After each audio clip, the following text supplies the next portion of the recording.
Ayan yung binili natin. Kasi mura lang siya. 4 pesos ang isa. Inumin dito sa Japan. Kura na kami na, ninano ba? New Sankin daw. Kalpis. Parang kalpis ang dating. Matamis siya.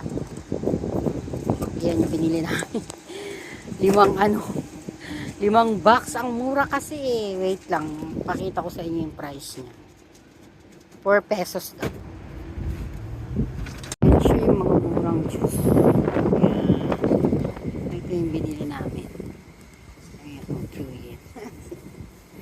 Q-yen lang siya. Isang box niya is ayan. 216 lang. Sa yen. Ito yung itsura niya.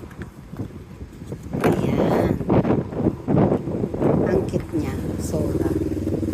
Sarap ipadala sa Pilipinas. Q-yen.